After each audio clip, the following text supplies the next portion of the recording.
Hi guys, welcome back to Dan's project. Welcome back to part 2 of our 4-part handstand series. In this video we are going to talk about the necessary mobility and strength, which is fundamental for learning a handstand. A rough guide on how to train on the upcoming exercises will be provided at the end of this video. And make sure that you subscribe to the channel and you won't miss out on the 3rd and the 4th part of the handstand series. We are going to take a look at our wrists first. So we are focusing on wrist flexion and wrist extension, and also we are focusing on our shoulder and our shoulder mobility because we want to aim for a 180-degree active shoulder flexion.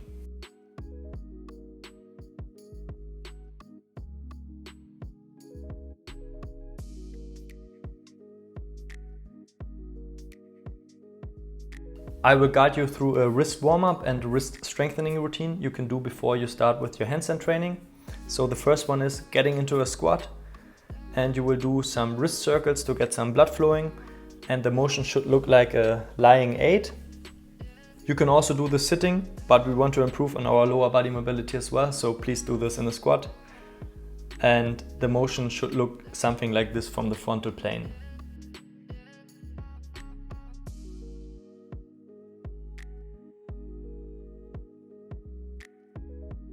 After we got some blood flowing, we want to continue with wrist flexion raises. So the closer the knees and the hands are, the easier the exercise is. Then we want to push into the floor until our palms are leaving the floor. And if this might be too easy for you, you can just move the knees and the hands further away. Your shoulders should always stay on top of your wrists, and you want to work with control and with an even speed here.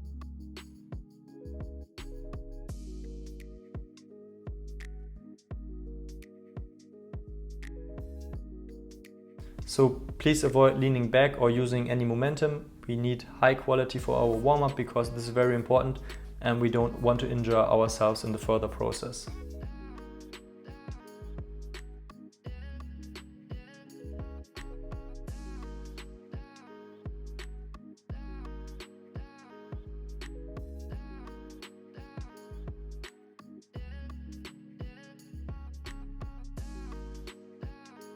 The next exercise seems to be a bit unusual. These are called fin push-ups. So we are placing the back of our hands on the floor and we are doing some push-ups. We want to touch the floor with our nose. If you're feeling pain or any limitation, please take care here and move a step backwards. Make the exercise easier by placing your hands closer to your knees. Please rotate the elbows outwards when you're at the top position. And as with the wrist flexion raises, you can put more load onto your wrists by moving the knees further away from the hands.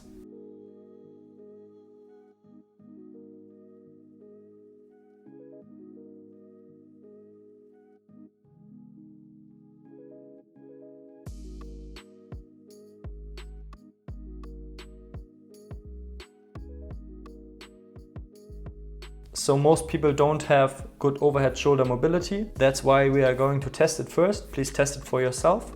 Lay flat on the ground, tense up through your whole body, elevate your shoulders and lift your feet slightly. If you're achieving a straight body line, that's great.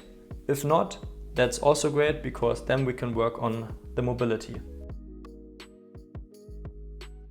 There are tons of improve your overhead mobility with these XYZ exercises out there, but we're just gonna pick one essential drill, which is called the lat tree insertion stretch. So grab yourself a stick, an elevation, for example a chair or a couch, and use a grip that is around shoulder width apart and put your head between your arms. Then you want to sink in until you feel a kind of stretch in your lats and your triceps without arching in the lumbar spine. Later on, you can also use a barbell instead of a light stick to make the exercise more intense.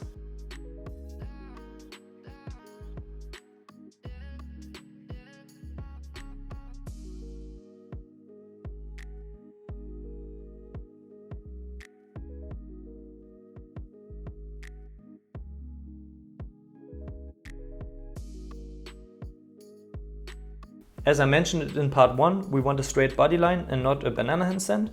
So we are starting with the supine handstand alignment drill to gain more body awareness for what a straight line actually is. We are using a stick again with a grip which is shoulder width apart, and hold this lying position without touching the floor with your hands and your feet and without arching in our lower back. We can do the same drill lying on our belly, which is called prone handstand alignment drill, which is actually for me a bit harder because we need more shoulder strength to elevate our hands and the stick. We're aiming for a posterior pelvic tilt so that our lower back is actually flat and not arched.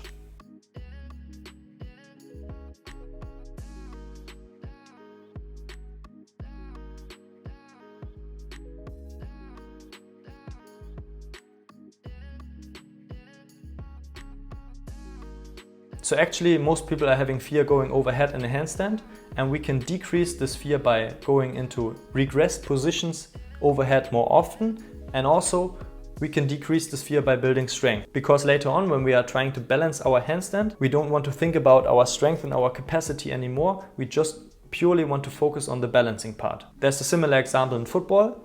For example, there's a pre-season and there's an actual season. So when the football players are in the football match, they don't have to think about the endurance and anything else anymore. They just can purely focus on the football match. The first drill is called pike stance. We want to lift our heels and we want to lean into our hands. Try to put as much weight as possible onto your hands without leaning backwards or without leaning forwards.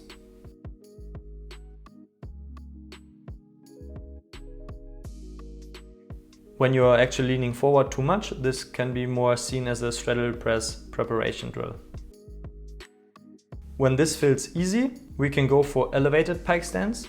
So optimally you find an object to put your legs on that ensures that your legs are horizontal or parallel to the floor. I just got a chair here. And the same rules apply as before. Put as much weight as possible on your hands and hold this position and try to place the shoulder on top of your hands.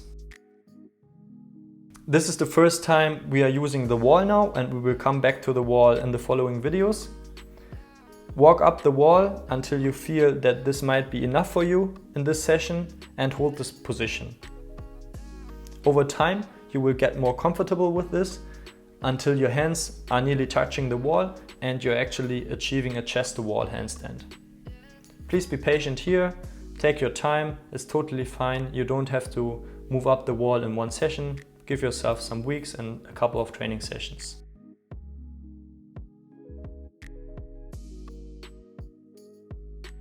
As you saw, I fell out of this chest to wall handstand.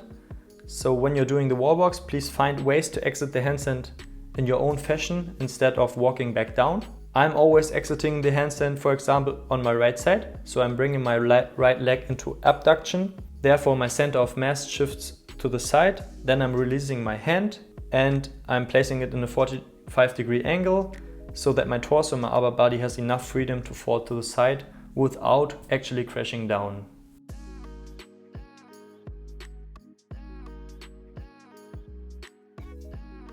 The last exercise and the last progression of this video is called the chest to wall handstand hold. So only the feet are touching the wall, not your legs, not your hips and not your chest. Push into the floor, elevate your shoulders, so bring your shoulders into elevation, hold this position and you will build a lot of strength over time in this position, and this is very important for the further balancing and learning process. So let's talk about the basic training structure. You want to do the wrist circles for 2 or 3 minutes. Then you want to continue with 3 sets or 2 sets of the wrist flexion raises for 8 to 12 reps, and the same for the fin push-ups. After this little wrist warm-up routine, we are going into the mobility and line routine.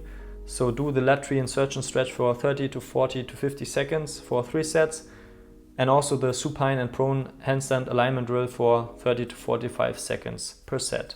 Try to rest for 60 to 90 seconds. And lastly, let's talk about the basic strength part. So if you're doing, for example, pike stance, do these for 3 sets for 45 to 60 seconds. If this is easy for you, move on to elevated pike stance, elevate your feet, and then you can continue with wall walk progressions. Find a position which is totally comfortable for you. Reach the goal of 45 to 60 seconds for 3 sets. And lastly, you can do chest to wall handstand holds, and you can do 45 to 60 seconds of 3, 4 or 5 sets. You can even do more if you want to, but this is not necessary. Try to rest for 90 to 120 seconds and you should make some progress over time. So how often should you train handstands?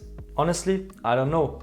I don't know what your priorities are and how your other training sessions will look like. Start with training handstands twice per week. I think that's a good way to go. If you're making progress, that's good. Stick to it and your handstand will improve over time. As always, guys, thanks for watching. I hope you liked the video.